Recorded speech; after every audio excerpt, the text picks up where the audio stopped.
Hello बच्चों, welcome to my YouTube channel पढ़ ले मैथ्स। बच्चों, आप सभी का पढ़ ले मैथ्स यूट्यूब चैनल पे स्वागत है। बच्चों, आज हमारी ये थर्ड वीडियो है चैप्टर नंबर 1 से, रियल नंबर से। और इससे पहले हम 2 वीडियोस बना के डाल चुके हैं अपने चैनल पे।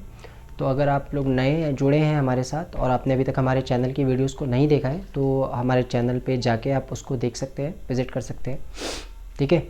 और जैसा कि मैंने आपको बताया है अपनी रीसेंट जो पिछली वाली वीडियोस हैं उनमें मैंने आपको बताया कि मैंने इस चैप्टर को 4 सेक्शन में डिवाइड कर रखा है, रियल नंबर को। और 2 सेक्शन मतलब 2 सेक्शंस की वीडियो मैं डाल चुका हूँ। चैप्टर 6 नंबर का आने वाला है हमारे लिए पेपर में। और मैंने अभी तक इसमें से 2 कॉन्सेप्ट आपको बता दिए हैं, एक HCF LCM by the using of prime factorisation method, और एक हमने पढ़ा था 6 की पावर n, 4 की पावर n, 2 की power n and composite number. तो ये 2 सेक्शन की 2 वीडियोस बनी हुई हैं जो ऑलरेडी चैनल पे पड़ी हुई हैं। आप लोग जा करके उसको विजिट करके देख सकते हो वीडियोस को, ठीक है। 2-2 मार्क्स के क्वेश्चन वहाँ से आ सकते हैं, ठीक। अब आज हमारी जो ये सेशन है इसमें हम वो थर्ड सेक्शन पे जा रहे हैं जो जहाँ से हमसे चैप्टर नंबर 1 से क्वेश्चन पूछा जाएगा। और ये जो सेशन है बच्चों, ये आपके लिए बहुत ही ज़्यादा इंपॉर्टेंट होने वाला है, बिकॉज 100% ये क्वेश्चन आपसे पूछा जाएगा बोर्ड में और 3 मार्क्स का पूछा जाएगा। यानी ये सेशन जो आज हम करने वाले हैं यहाँ से 100% बोर्ड क्वेश्चन पूछता है, हर साल पूछता है। आप पिछले 10 साल के पेपर उठा के देख लो, आपको हर साल यहाँ से क्वेश्चन दिखेगा बोर्ड के पेपर में और 3 मार्क्स का क्वेश्चन आता है बच्चों। तो आज हम इस वीडियो में ये सीखेंगे कि ये 3 नंबर का क्वेश्चन जो आने वाला है, 100% आने वाला है, इस क्वेश्चन को आप बोर्ड में कैसे अटेम्प्ट करोगे, कौन सा क्वेश्चन है जो सबसे ज़्यादा पूछ रहा है बोर्ड, कौन सा क्वेश्चन है जो थोड़ा कम पूछा जा रहा है। तो हम सब कुछ जानेंगे आज की इस वीडियो में। तो बच्चों, अगर आप हमारे चैनल पे नए हो, हमारे चैनल को सब्सक्राइब कर दो, बेल आइकन को प्रेस कर दो, जिससे कि आने वाली सभी वीडियोस के नोटिफिकेशन आपको रेगुलर मिलते रहें। और ऑल बटन पे क्लिक करना ज़रूर याद रखना, अगर आपने नहीं किया तो आने वाली वीडियोस आपको नहीं मिलेंगी। तो आप सबसे पहले सब्सक्राइब के बटन को प्रेस करो, फिर बेल आइकन को प्रेस करो, ऑल के बटन को प्रेस करो, और अगर आपको वीडियो पसंद आए तो लाइक करके जाना, कमेंट करके जाना वीडियो पे। तो अब बच्चों, बिना देरी किए हुए चलिए आइए हम जल्दी से अपने स्टार्ट करते हैं आज की इस सेशन को, जिसमें हम पढ़ने वाले हैं चैप्टर नंबर 1 रियल नंबर से इर्रेशनल नंबर। तो आइए अब हम बोर्ड पे चलते हैं बच्चों। हम टॉपिक स्टार्ट करने वाले हैं इर्रेशनल नंबर। इर्रेशनल नंबर में बोर्ड हमसे किस किस टाइप के क्वेश्चन पूछ सकता है, √2, √3, √5, √7 एंड सो ऑन, कुछ भी पूछ सकता है। यानी कि कॉन्सेप्ट सबका एक ही होगा, बट आएगा √2, √3, √5, √7, इसी कॉन्सेप्ट में वो कुछ भी क्वेश्चन हमसे पूछ सकता है। और एक दूसरा कॉन्सेप्ट होगा जिसमें वो लिख देगा 3 + √5, 10 + 2 √3। तो इसी तरीके के और भी बहुत सारे क्वेश्चन हो सकते हैं। तो हमें ये क्वेश्चन करने हैं। अब बच्चों, मैंने आपको वीडियो लंबी ना हो इसलिए पहले ही क्वेश्चन लिख करके सॉल्व करके रखा है। स्टेप बाय स्टेप मैं आपको एक्सप्लेन करूँगा और उसके बाद आपको समझाता हूँ मैं, ठीक है। तो वीडियो बहुत लंबी ना हो जाए इसलिए मैंने क्वेश्चन पहले ही सॉल्व कर लिया है, क्योंकि हमें बहुत सारे क्वेश्चन सॉल्व करने हैं तो वीडियो लंबी बन जाती है, इसलिए क्वेश्चन पहले ही सॉल्व करके रख लिया गया है। अब आपको एक्सप्लेन किया जाएगा, आप ध्यान से समझें। अगर समझ में नहीं आता है, आपको कोई स्टेप आपको समझ में नहीं आया तो आप कमेंट सेक्शन में पूछ सकते हैं मुझसे कि सर यहाँ पर क्या हुआ था, कैसे करा आपने, तो मैं आपको कमेंट सेक्शन में आंसर करूँगा उसका। तो आप बड़े ध्यान से समझना बच्चों, क्योंकि ये बहुत इंपॉर्टेंट टॉपिक है, 3 नंबर का बोर्ड में आपसे ज़रूर पूछा जाएगा। आइए स्टार्ट करते हैं। क्वेश्चन कैसे आएगा? क्वेश्चन आएगा सीधा, simple prove that √2 is irrational. यानी क्वेश्चन पहचानना तो बड़ा ही आसान है इसका, कि सिंपल √2, √3, √5, √7 कुछ भी आपके पास लिखा होगा और कह देगा इरेशनल प्रूफ करो। अब ये वाला जो क्वेश्चन है बच्चों, ये थोड़ा कम पूछा जाता है बोर्ड में, क्योंकि ये बहुत लेंदी क्वेश्चन होता है, तो बोर्ड इसको कम डालता है, क्योंकि उसको 3 नंबर का बनाना है। अब इसमें वो 3 नंबर के हिसाब से मार्किंग सेट नहीं कर पाते हैं, लेकिन ऐसा ज़रूरी नहीं है कि ये क्वेश्चन ना पूछा जाए 3 नंबर में, ये आ भी सकता है। तो आप इसको छोड़कर नहीं जा सकते, आपको प्रैक्टिस करके जाना होगा।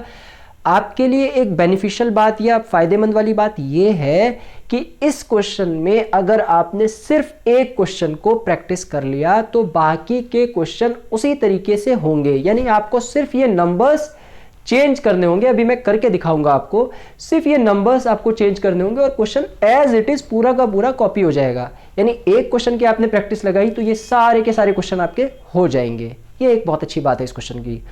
तो आइए हम स्टार्ट करते हैं। क्या करना है हमें सबसे पहले? उन्होंने बोला √2 एक इर्रेशनल नंबर है, इर्रेशनल नंबर है। तो हमने क्या कहा? हमने कहा अच्छा इर्रेशनल है। हमने कहा हम तो मानते ही नहीं रेशनल है। हमने कहा हमने तो मान लिया भैया वो रेशनल नंबर है। हम क्या मान के चलेंगे? रेशनल नंबर है। इसी बात को हमें लिखना है पहले स्टेप में। तो पहला स्टेप लिखा, लेट अस अज्यूम, मान लिया हमने, लेट अस अज्यूम हमने माना, क्या माना? टू द कॉन्ट्रेरी, भैया तुम जो कह रहे हो वो गलत कह रहे हो, हम जो कह रहे हैं वो सही है। हमने कहा कॉन्ट्रेरी, हम तुम्हारे उल्टा मान के चलेंगे, हम तो नहीं मानते। हमने कहा, हमने क्या माना कि √2 एक रेशनल नंबर है। उल्टा कॉन्ट्रेरी वर्ड मतलब इसका अपोजिट कर लिया आपने, ठीक है। तो उसने बोला इरेशनल है, आपने करना, हमें तो पता ही नहीं रेशनल, हमने तो कहा रेशनल है। तो हमने क्या लिखा? पहली लाइन बड़ी आसान होती है बच्चों लिखनी इसकी, ठीक है। Let us assume to the contrary, contrary word जरूर लिखोगे, contrary that √2 is rational, rational मान लिया। अब आप सभी को पता है कि रेशनल नंबर क्या होता है, जिसको हम P/Q के फॉर्म में लिख सकते हैं। तो हमने लिख लिया √2 = P/Q, A/B, आपकी मर्जी, आप कुछ भी लिख सकते हो, A/B भी लिख सकते हो, P/Q भी लिख सकते हो। और इसको मान लिया आपने इक्वेशन नंबर 1। अब बच्चों इंपॉर्टेंट बात यहां पर दो जो कि आपके लिए जरूरी है, आपको याद रखनी है। नंबर एक तो ये कि ये लाइन बड़ी इंपॉर्टेंट है इसके लिए,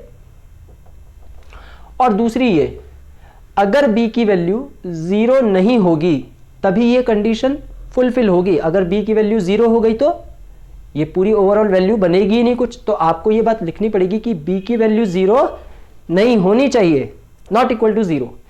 और दूसरी बात कि ये जो a और b है, अगर ये हमने रेशनल नंबर माने हैं तो a and b are integers, ये एक इंटीजर्स हैं, having no common factors other than 1, यानी इनके कॉमन फैक्टर्स नहीं हो सकते 1 के अलावा, ठीक है बच्चों। ये दो बातें आपको लिखनी पड़ेंगी। तो ये लाइन बड़ी इंपॉर्टेंट है, a and b are integers having no common factors other than 1।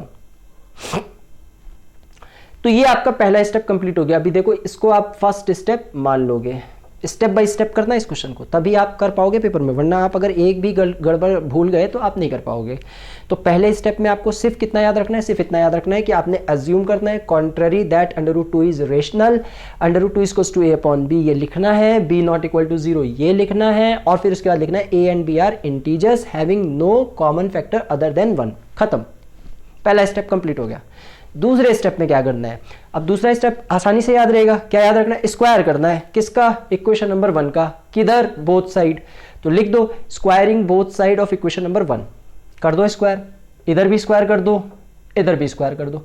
अभी अगर इसका स्क्वायर करोगे तो a² और b² आएगा, इसका स्क्वायर करोगे तो अंडर के ऊपर स्क्वायर, अंडर का स्क्वायर हट गया, 2 बचा, और ये आ गया a² / b²।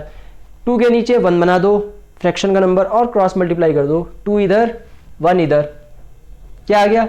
2b², b यहां पहुंच गया, 2b², 1 से a को मल्टीप्लाई किया, a², इक्वेशन नंबर 2 बन गई।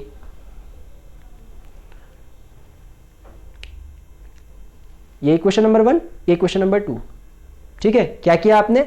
स्क्वायर कर दिया इक्वेशन नंबर 1 का, 2 का स्क्वायर किया, √2 का 2 बचा, इसका स्क्वायर किया, a² / b² बचा, और इसके बाद क्रॉस मल्टीप्लाई कर दिया आपने।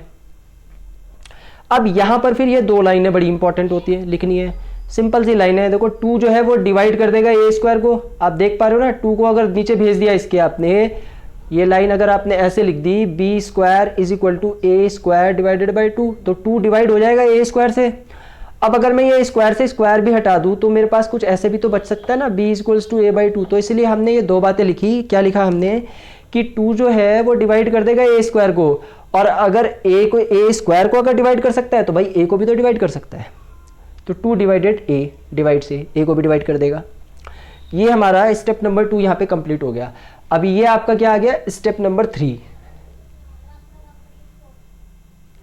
स्टेप नंबर 3, तो स्टेप नंबर 3 में क्या करना है? स्टेप नंबर 3 में हमें जो a है, ये जो a है, इसकी जगह पे कुछ भी रखना है, कुछ भी रखना है, कुछ भी रख सकते हो आप, है ना, लेकिन 2 के फॉर्म में ही रखना है। अब ये नंबर कुछ भी आप रख लो, कांस्टेंट जो है ये c वेरिएबल है ना, ये आप कुछ भी रख सकते हो। तो अब आपको क्या याद रखना है कि भाई फर्स्ट स्टेप में, सेकंड में a² आ गया, अब a² के लिए कुछ ना कुछ रखना है। तो a = 2c रख दिया हमने। अगर ये 2 का, अगर जैसे देखो ध्यान रखना, अगर ये √2 में चल रहा है तो आप 2 रखोगे, 3 में चल रहा है तो 3 रखोगे, 5 में आएगा तो 5 रखोगे, 7 में आएगा तो 7 रखोगे, और साथ में ये जो इंटीजर है कोई सा भी ले लेना।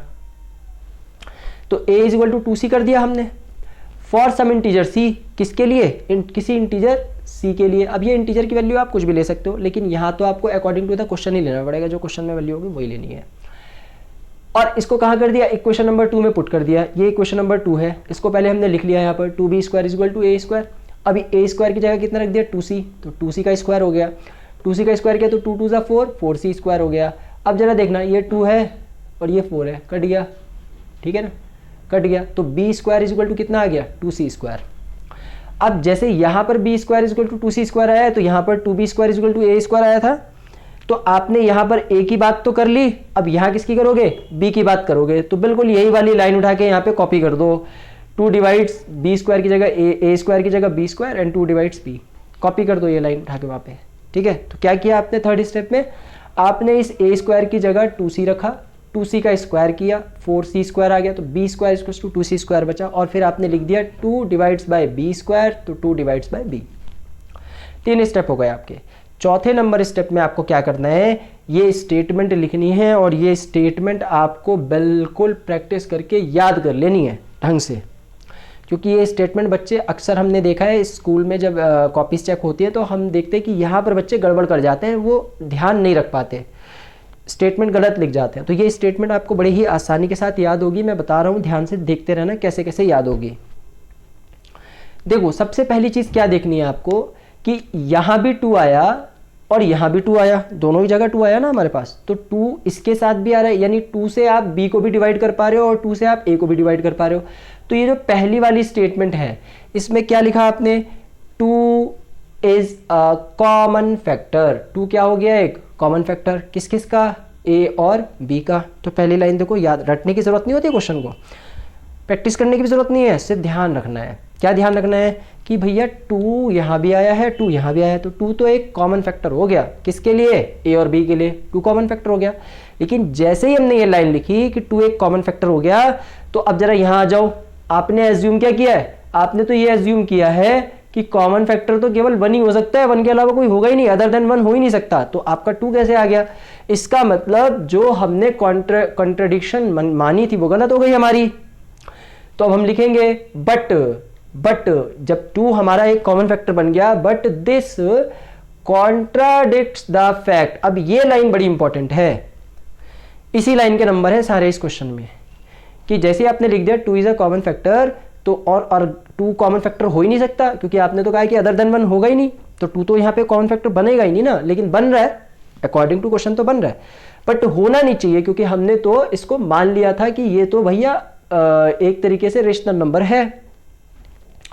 तो अब यहां पर हमने फिर क्या लिखा, but this contradicts the fact that, क्या फैक्ट है कि a and b have no common factor other than 1। अब देखो ये वाली लाइन तो यहीं से उठ के आ गई, a and b have no common factor other than 1, और सिर्फ आपने एक लाइन क्या जोड़ी है, दिस कॉन्ट्राडिक्ट द फैक्ट, ये लाइन आपने जोड़ी अपने आप से, यानी कि सिर्फ 2 लाइनें याद करनी है आपको, ये 2 लाइनें कि 2 is a common factor but this contradict the fact that a and b have no common, ये 2 लाइनें आपको याद करनी है।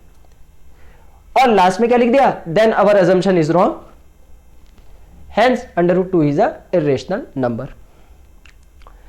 तो अगर आप ध्यान से देखोगे ना बच्चों, ध्यान से, ठीक है, तो आपको केवल 2 लाइनें याद करनी है लास्ट वाले में, क्या, 2 is a common factor of a and b and this contradict the fact, बस ये 2 लाइनें, 2 is a common factor, this contradict the fact, ये 2 लाइनें आपको याद करनी है। और a and b have no common factor other than 1, ये तो आपने यही लिखा हुआ था, उठा के लिख दिया। अब जब ये सब लिख दिया तो आपको क्या लग रहा है, अरे जो एजम्पशन माना था वो तो गलत है, आवर अजम्पशन इज रॉन्ग, जो हमने माना था वो गलत है, अजम्पशन इज रॉन्ग। और उसके बाद लास्ट वाली लाइन में तो क्वेश्चन को ही कॉपी कर दो ना उठा के, √2 is irrational, √2 is irrational, question copy. फिर से देख लो, 2 is a common factor, contradicts the fact, a and b have no common factor other than 1, assumption is wrong, √2 is irrational। थोड़ा डिफिकल्ट है क्वेश्चन, ठीक है, और फर्स्ट टाइम में शायद समझ में नहीं आएगा जल्दी से, है ना। 2-3 बार प्रैक्टिस लगानी पड़ेगी।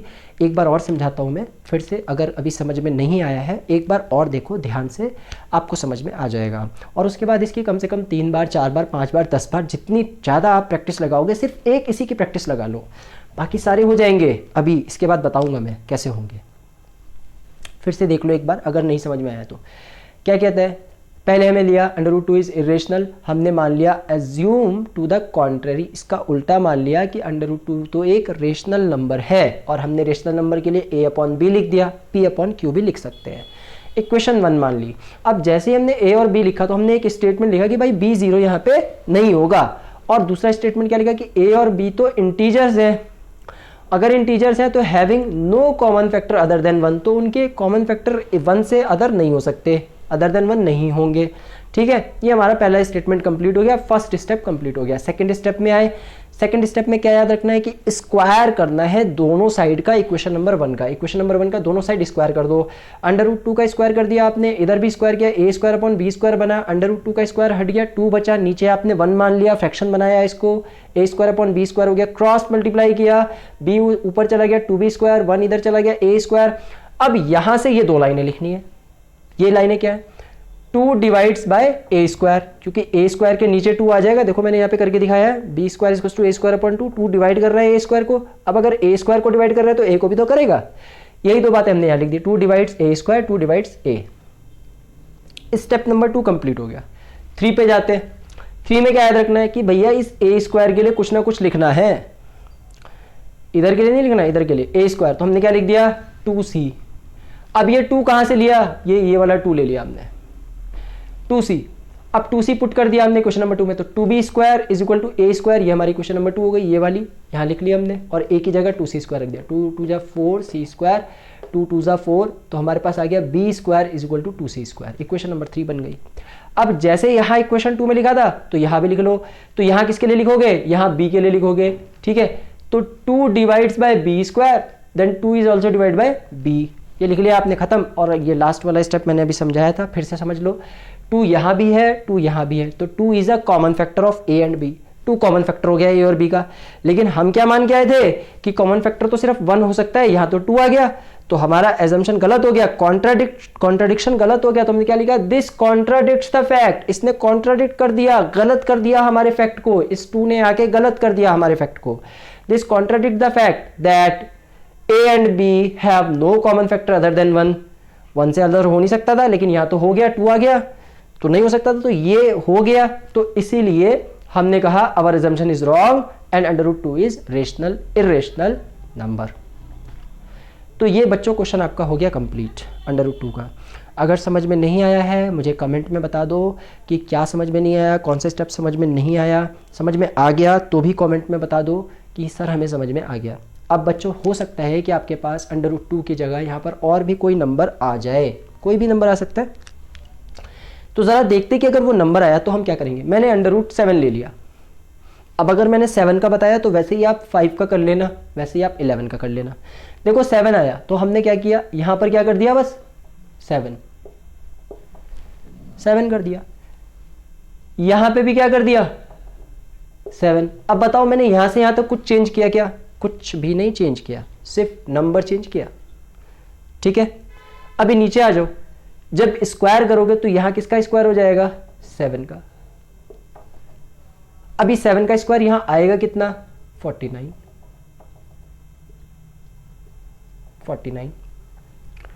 ये आ गया आपके पास।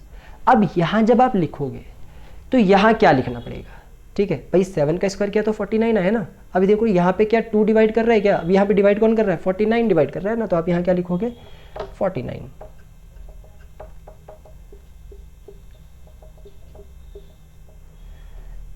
लिख दोगे यहाँ पे।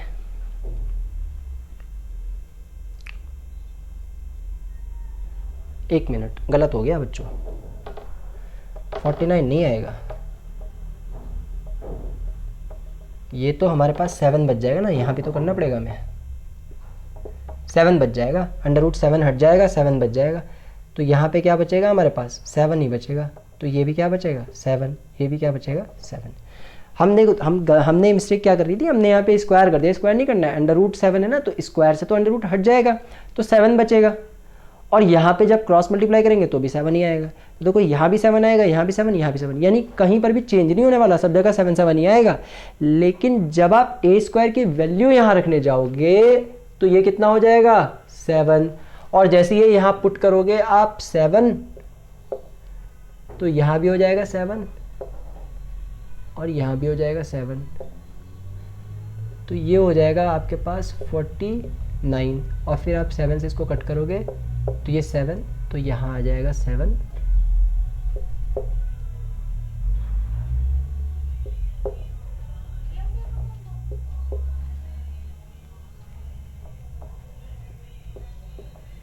ये हो गया हमारा।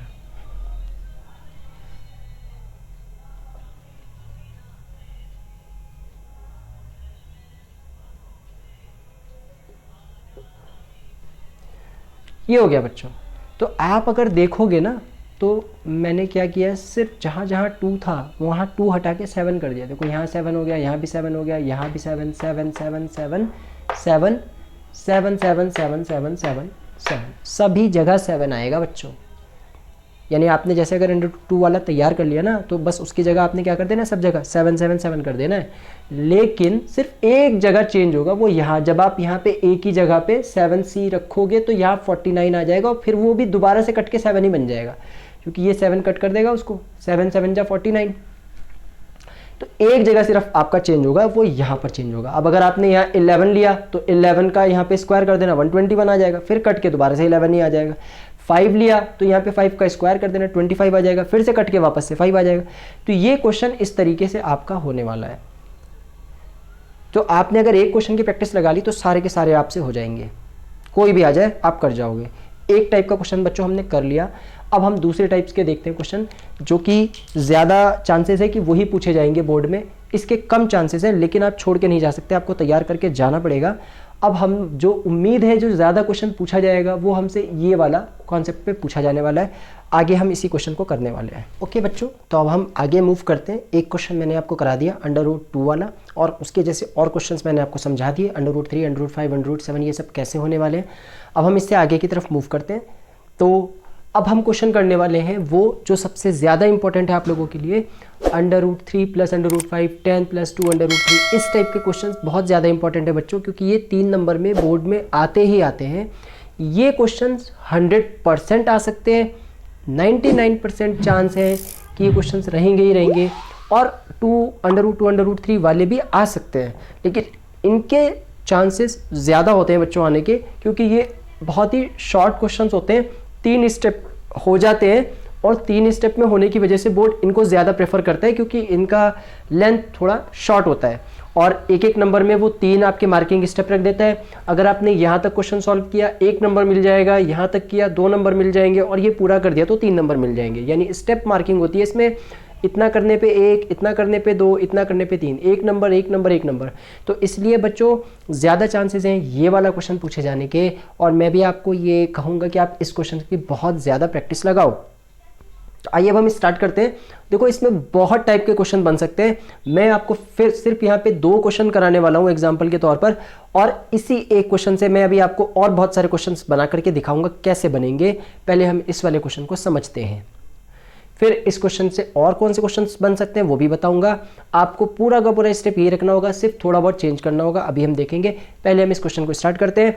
तो हमसे क्वेश्चन क्या पूछा गया, show that 3 + √5 is an irrational number. यानी इस बार √5 या √3 या √7 के साथ कोई नंबर भी ऐड कर दिया गया, और हमसे बोला गया शो करो कि ये एक इरेशनल नंबर है। तो बच्चों जो पहला स्टेप आपने वहां पर किया था वही पहला स्टेप यहाँ पर करना है, सेम टू सेम रहेगा। आपको फर्स्ट स्टेप बिल्कुल वही वाला कॉपी करना है। तो पहला काम हमने क्या किया था, उसने बोला कि ये नंबर जो है वो एक इरेशनल नंबर है। हमने कहा हम तो मानेंगे ही नहीं कि ये इरेशनल नंबर है, हम तो मानेंगे ये रेशनल नंबर है। तो हम एज्यूम कर लेंगे, let us assume to the contrary.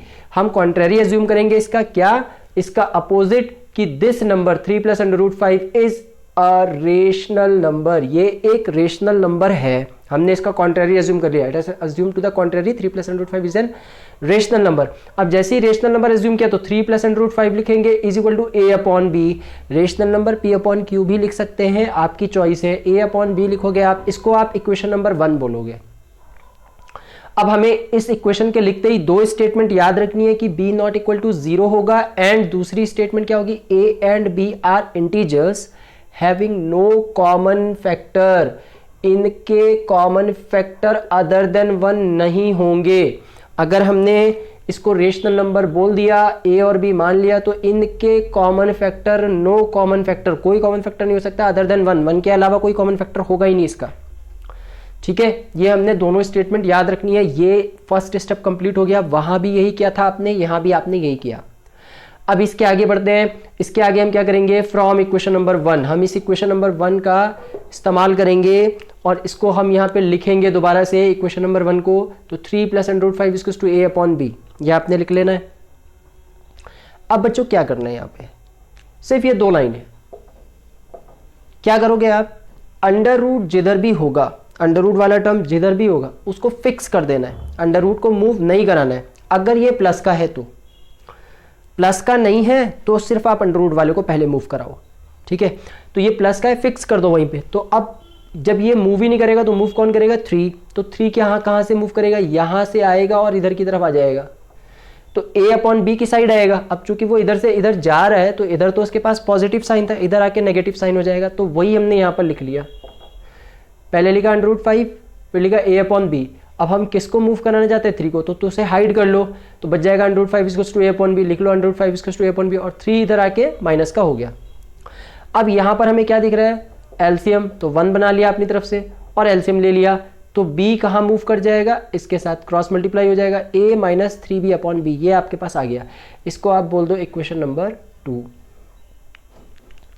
बहुत ही सिंपल सा काम था, आपने 3 को यहाँ से इधर मूव करा दिया, माइनस का हो गया, और यहाँ पे आपने एलसीएम ले लिया, a - 3b अपॉन b, ये आपका बन गया, और √5 यहाँ पे रह गया। ये आ गई क्वेश्चन नंबर 2।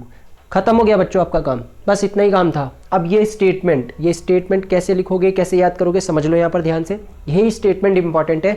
यानी अगर इतना कर दिया बोर्ड में आपने तो 2 नंबर तो आ गए आपके, इसका 1 नंबर कट जाएगा स्टेटमेंट का। अगर आपको याद नहीं है, आप नहीं लिख पा रहे हो, ध्यान से समझो स्टेटमेंट कैसे लिखोगे।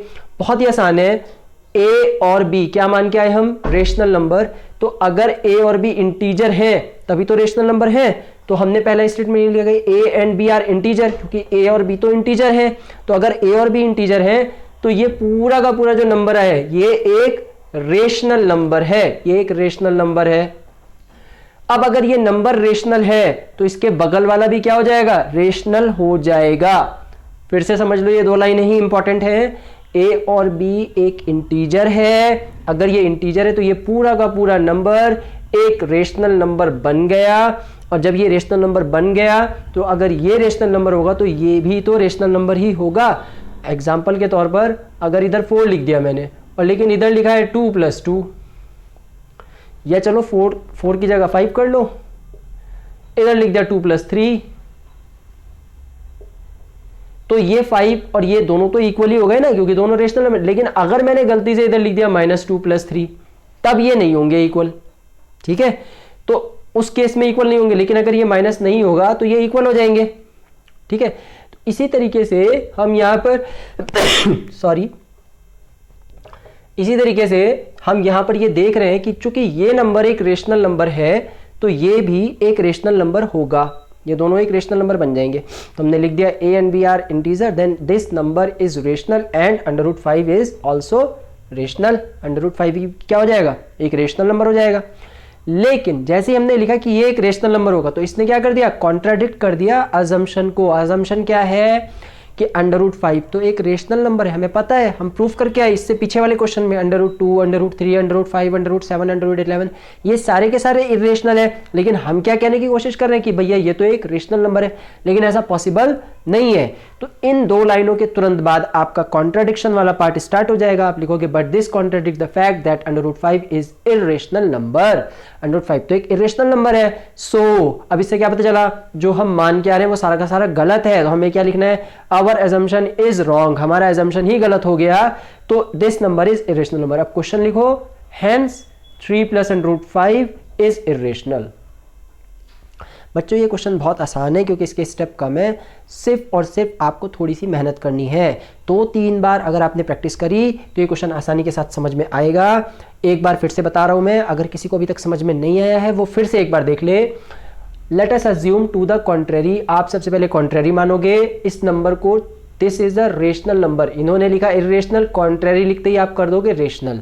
रेशनल नंबर बनते ही ये a अपॉन बी के फॉर्म में चला जाएगा, या आप p अपॉन क्यू ले सकते हो। इक्वेशन नंबर 1 लिखोगे, b नॉट इक्वल टू 0 करोगे, स्टेटमेंट याद रखोगे कि a और b तो इंटीजर हैं लेकिन it's having no common factor other than 1, इनके कोई भी कॉमन फैक्टर नहीं होंगे अदर देन 1 के अलावा।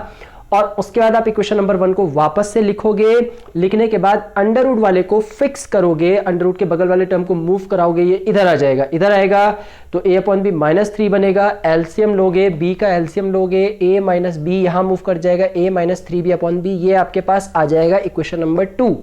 अब इस इक्वेशन नंबर 2 से आपको स्टेटमेंट लिखने हैं। क्या क्या स्टेटमेंट लिखने हैं? पहला कि a और b तो इंटीजर हैं और इंटीजर होने की वजह से ये पूरा का पूरा नंबर रेशनल नंबर बन गया।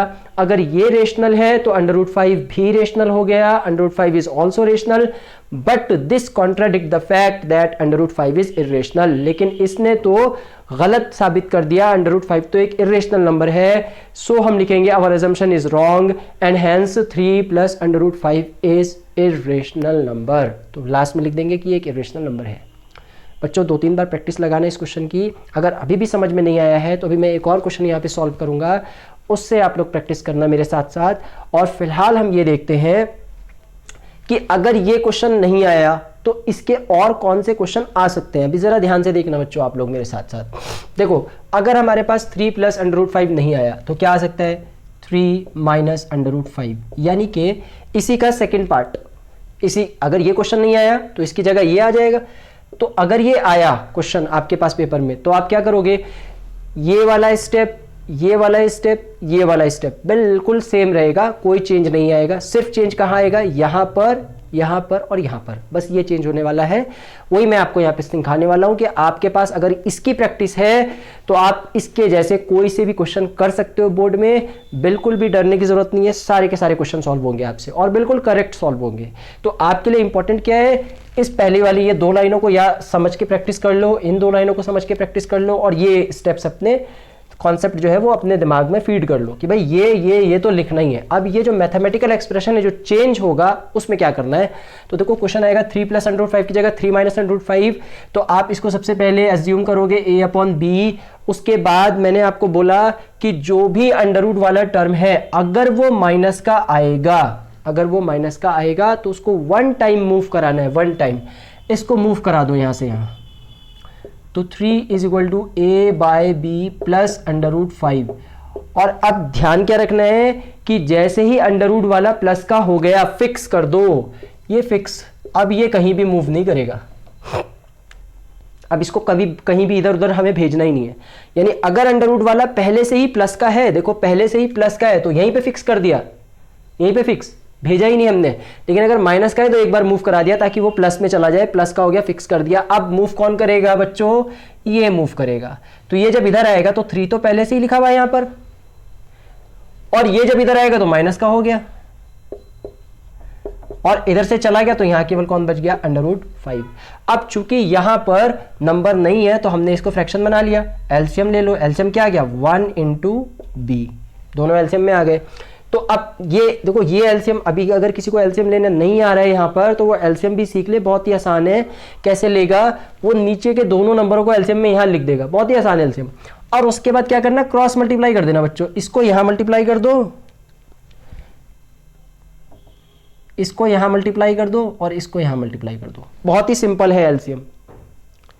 क्या करना है आपको? पहले ये दोनों नंबर्स को लिख लेना है और फिर इसको ऊपर मल्टीप्लाई, इसको भी ऊपर मल्टीप्लाई, खत्म। आपको कुछ सोचना ही नहीं है। तो देखो b को ऊपर मल्टीप्लाई किया, कितना बन गया? 3b। फिर माइनस 1 को a से मल्टीप्लाई करो। अब ये 1 क्या है? जिसके साथ भी मल्टीप्लाई होता है वही नंबर रह जाता है, 1 हट जाता है वहां से। तो 1 को a से मल्टीप्लाई करोगे तो कितना बच जाएगा? a ही बच जाएगा। तो आपके पास क्या आ गया? 3b माइनस a, और नीचे 1 को b से मल्टीप्लाई करोगे तो b। तो आपको बच्चों ये आ गया फाइनल आंसर, जो कि हमारे पास देखो वहां पर कुछ, यहां पर क्या आ गया था? √5 a माइनस 3b, यहां क्या आ गया? 3b माइनस a, सिर्फ साइन चेंज हुआ। और पूरा का पूरा क्वेश्चन ये हो गया। तो आपको अगर इसकी जगह ये वाला आएगा, सिर्फ ये चेंजेस करने हैं इस क्वेश्चन में और आपका क्वेश्चन सॉल्व हो जाएगा। तो एक ये क्वेश्चन दे सकते हैं वो इस तरीके से आपको। दूसरा देखो क्या दे सकते हैं इसी का पैटर्न।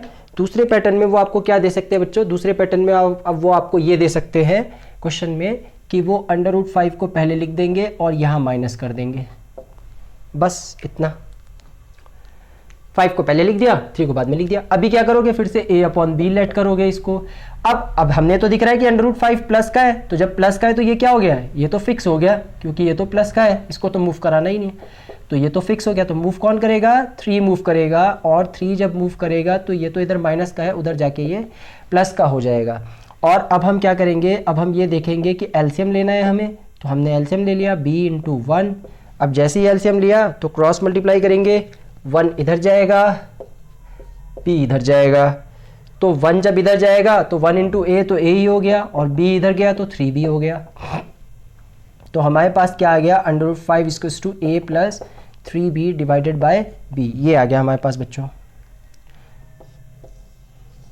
तो अगर आप देख पा रहे हो कि अगर इससे अलग कुछ भी क्वेश्चन आएगा तो आपको सिर्फ ये मैथमेटिकल एक्सप्रेशन वहाँ पर चेंज होंगे बच्चों, और कुछ भी चेंज नहीं होगा। बाकी ये वाला ऊपर का 2 लाइनें, ये 2 लाइनें, ये 2 लाइन सब सेम रहेंगी। सिर्फ आप क्या बदल दोगे, क्वेश्चन देखो यहाँ 3 + √5 था, यहाँ क्वेश्चन है √5 - 3, यहाँ लिख दो √5 - 3, फिर उसके बाद यहाँ लिख दो √5 - 3, और बाकी ये वाले तो मैंने आपको बता ही दिए। तो ये एक क्वेश्चन बच्चों आपका हो जाता है। इस वाले कॉन्सेप्ट पे अगर आया तो इसका एक तरीका ये, इसकी प्रैक्टिस लगा लो, और कुछ इस तरीके के 2-4 क्वेश्चन उठा के सिर्फ ये मैथमेटिकल एक्सप्रेशन की प्रैक्टिस लगा लो, क्वेश्चन तैयार हो गया आपका। अब हम दूसरे वाले क्वेश्चन की तरफ मूव करते हैं। अब हम देखते हैं इस दूसरे वाले क्वेश्चन में कैसे होगा। तो इसको मैं रब कर देता हूं।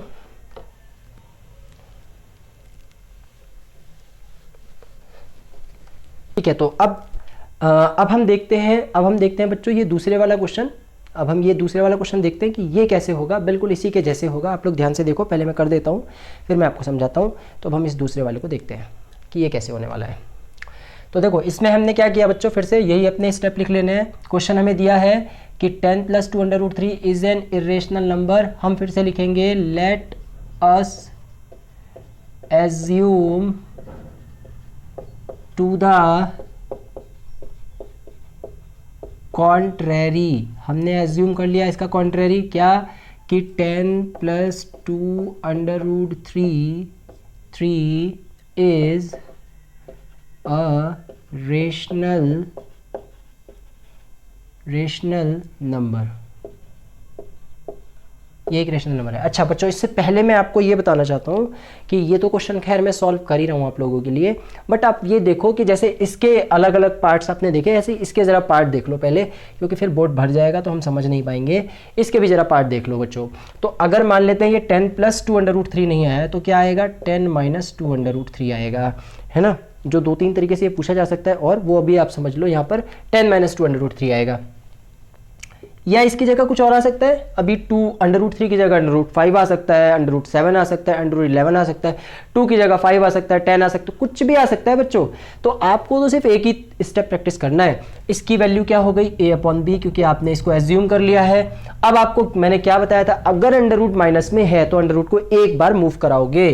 तो यहाँ पे अंडर माइनस का है, एक बार ये मूव करेगा, तो ये जब मूव करेगा तो ये उधर की तरफ चला जाएगा अंडर वाला, और ये आपका उधर जाते ही ये प्लस का हो जाएगा, 2 √3 प्लस का। अब हमें अंडर रूट को मूव नहीं कराना है, इसको फिक्स कर दो, ये अंडर रूट वाला टर्म फिक्स, अब नहीं भेजना है इसको कहीं भी हमें, ठीक है। अब अगर इसे नहीं भेजना है तो जो इसके बगल में होगा वो जाएगा, यानी a/b इस बार मूव करेगा।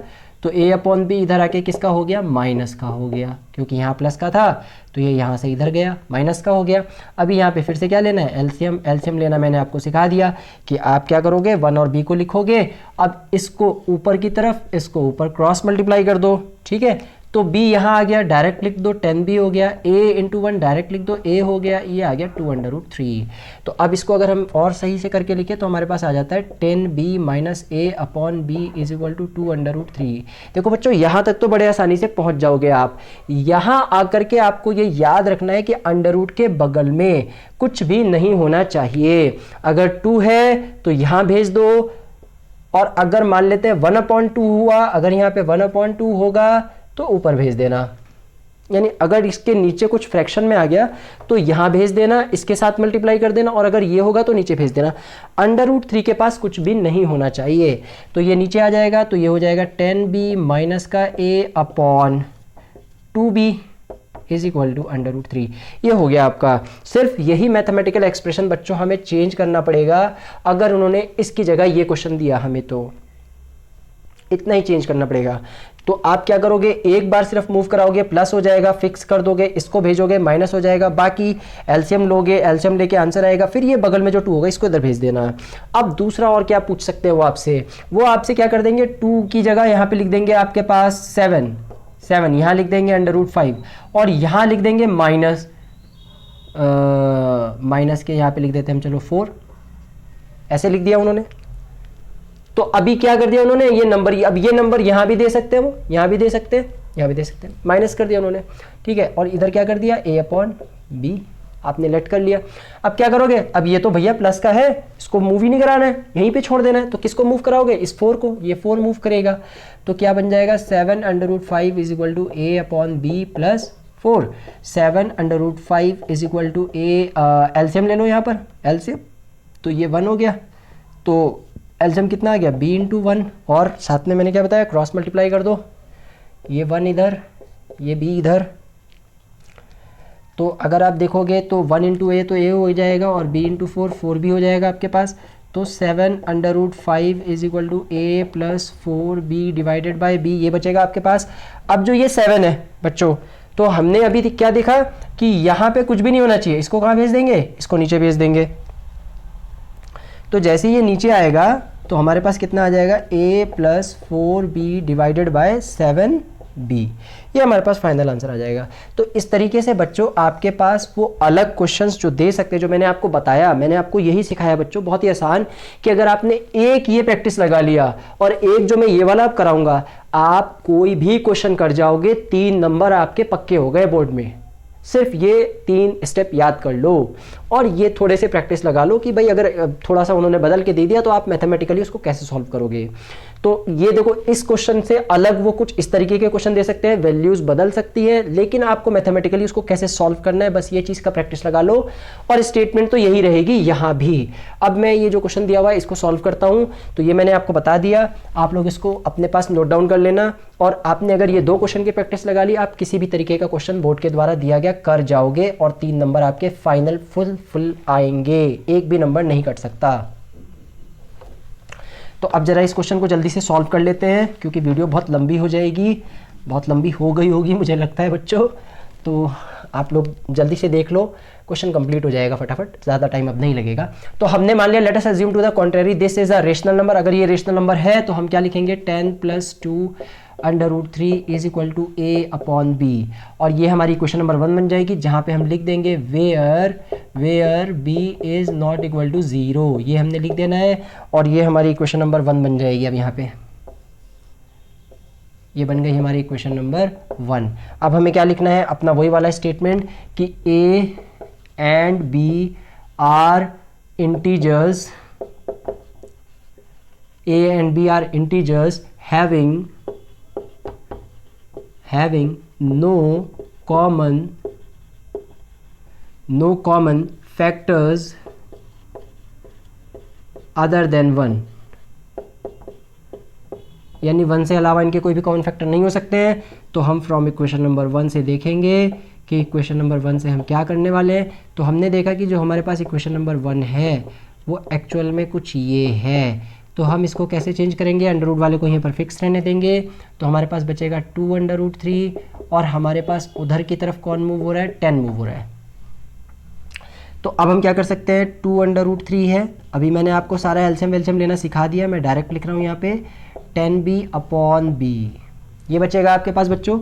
और उसके बाद आपको बताया मैंने कि ये 2 यहाँ पे रहेगा ही नहीं, ये तो यहाँ आ जाएगा, तो इसको आप यहाँ भेज दोगे।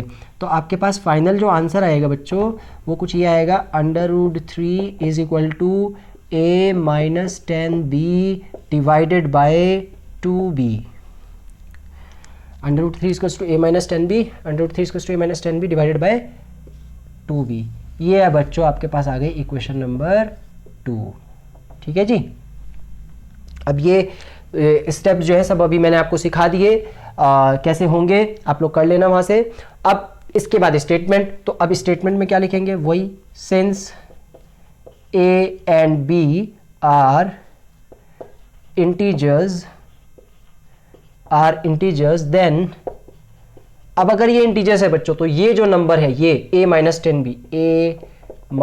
10b अपॉन 2b, ये नंबर पूरा का पूरा हमारे लिए क्या हो जाएगा, दिस इज रेशनल, ये एक रेशनल नंबर हो जाएगा। और अगर ये रेशनल हो जाता है एंड सो ये √3 भी क्या हो जाएगा, √3 इज ऑल्सो रेशनल, ये भी रेशनल हो जाएगा। ठीक है बच्चों, तो ये स्टेटमेंट बड़ा ध्यान से आपको क्या बस लिखना है कि ए और बी अगर इंटीजर्स हैं तो ये हमारा जो नंबर है ये तो हो गया रेशनल, अगर ये रेशनल हो गया तो ये √3 भी रेशनल हो गया, और अगर ये दोनों रेशनल हो गए तो हमें क्या समझ में आ गया कि इसने तो कॉन्ट्राडिक्ट कर दिया, but this contradicts the fact, इसने तो इस बात को कॉन्ट्राडिक्ट कर दिया कि हमें ये पता है कि √3 तो क्या होता है, इज इर्रेशनल, वो तो एक इर्रेशनल नंबर होता है। अब अगर ऐसा हो गया तो हमने क्या लिख दिया, सो आवर एजम्पशन